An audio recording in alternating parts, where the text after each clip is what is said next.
sticker we are talking about this week is this Jim THIEBAUD. I've never known how to say his name correctly. Jim THIEBAUD. He's a great skater. Was a great skater.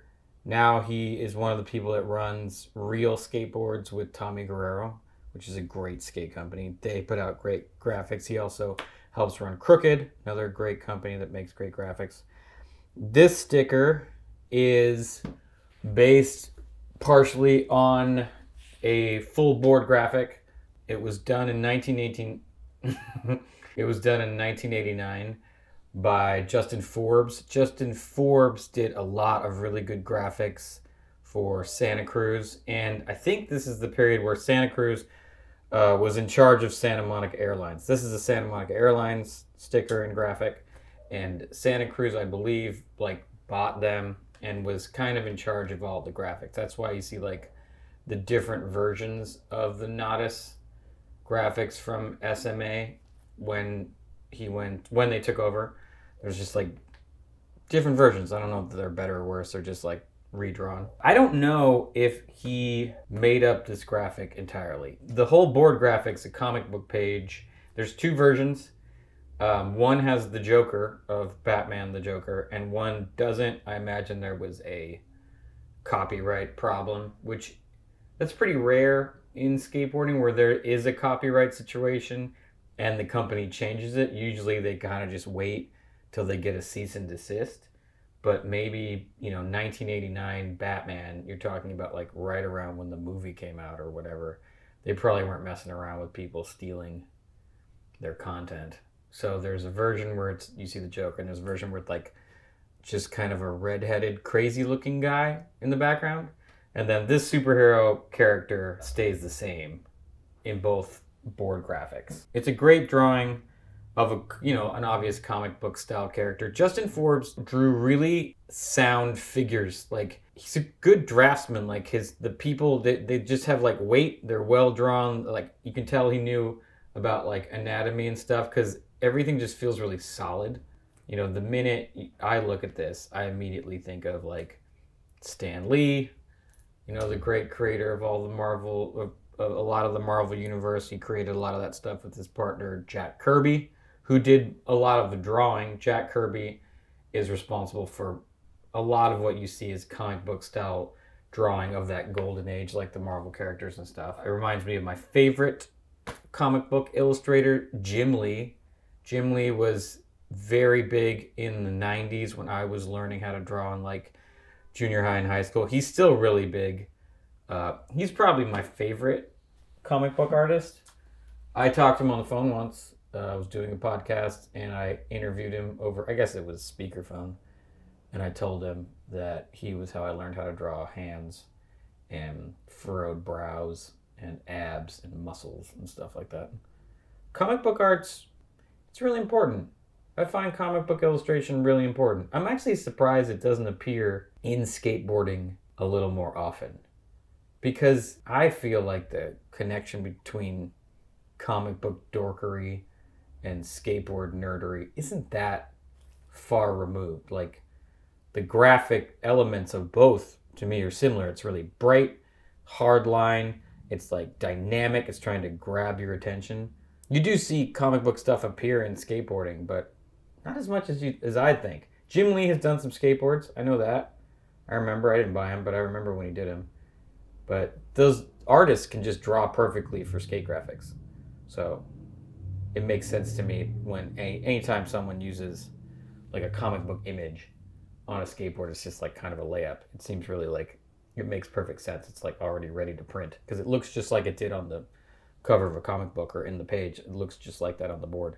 I always kind of connect it to mythological Greek sculpture and art, because when you look at that stuff, you had all these drawings and sculptures of these gods, and everyone's huge and muscular and powerful. They're fighting these incredible battles against monsters and krakens and Medusa and fighting lions and stuff. I just find it fascinating the way artists tend to want to depict people at their most powerful. They're muscular and fighting evil and overcoming stuff. Because I think, most of us aren't doing that on any level. So we like hearing stories about people doing that and overcoming that kind of stuff. Muscles are interesting, and muscular people, because in art, people with muscles and just people who have great bodies are very popular.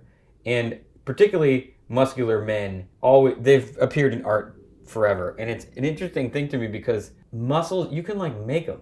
You know what I mean? Like if you go to the gym or whatever, if you exercise, you can like make your muscles bigger. You can like make yourself look sort of superhero-ish or like Greek god-ish. Or you're just like a person like me who just doesn't, and you just have a body. But you can go to places and like lift weights and look like a superhero kind of. So it's always been weird to me to look at like comic book characters and their like muscular, perfect bodies like Wonder Woman or She-Hulk or, any of the X-Men or Colossus or whatever. And you're like, you could do that. You wouldn't have superpowers, but you could have a great body if you didn't eat like shit and go to the gym. But like most of us just don't. We just like to watch the movies or buy the comic books or like buy a skateboard with this kind of thing like on it instead of turning ourselves into a hero. Putting superheroes on skateboards is funny because skaters aren't heroes. Skaters are not heroic. They're, for the most part, thought of a lot of the time as just like losers. They're not jocks. It's not really a sport. I don't know. Argue with me. It's in the Olympics. I don't care. But it's not really a sport. It's a thing you don't do in an organized way, really. Like, over the history of skateboarding, most of it has not been organized, really. And it's not, like, heroic.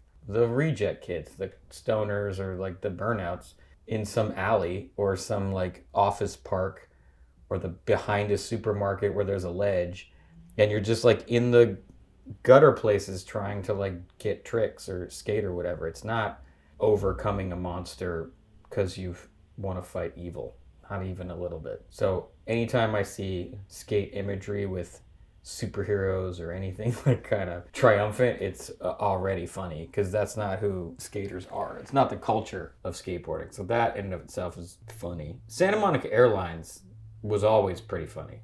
Like they were always edgier, like kind of pushing the envelope. Like I almost think it's because the roots of the company are in, some of the original people involved in Dogtown.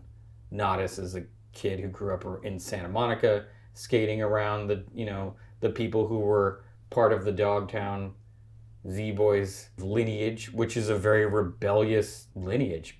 Those people weren't trying to do what other people did. They were like, we're gonna do this and we don't give a shit if you like it or not. If you're bothered by it, that's even better. There is like that underlying punk element. That's what I don't look at this and think like, wow, he loved superheroes. Or no, it's like there's something just like punk about it. Like, screw your dumb comic books and your heroes. Like there's no such thing. We're all just like in an alley.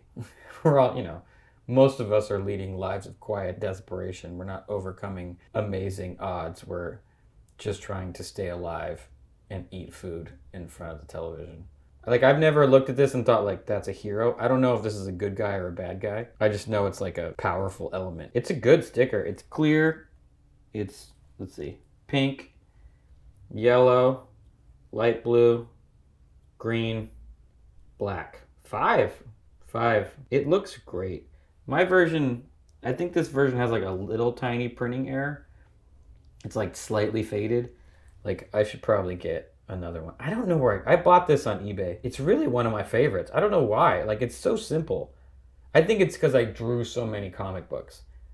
Like, that's how I learned how to draw people for the most part when I was young. So I just look at this, and anytime I see a well-drawn comic book character image, I'm like, nailed it. That's good. Also, the arms crossed thing is just, it is an iconic pose for a comic book hero. You've seen every comic book character you like, arms crossed, looking tough. It is heroic.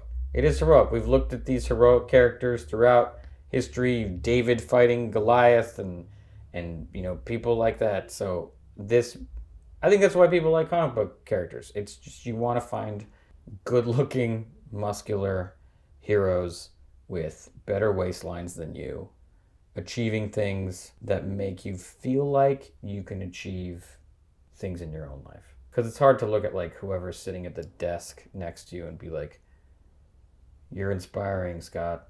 It's more about like, I want to be like Iron Man or Batman or Wonder Woman or She-Hulk or Storm. Someone like that. And that's what this sticker reminds us of. Go to the gym, Kevin. Stop eating popsicles at 2 a.m. Or just have a popsicle at 2 a.m. You don't have to have all the popsicles at 2 a.m. Do you know what I mean? I think I want to buy another one.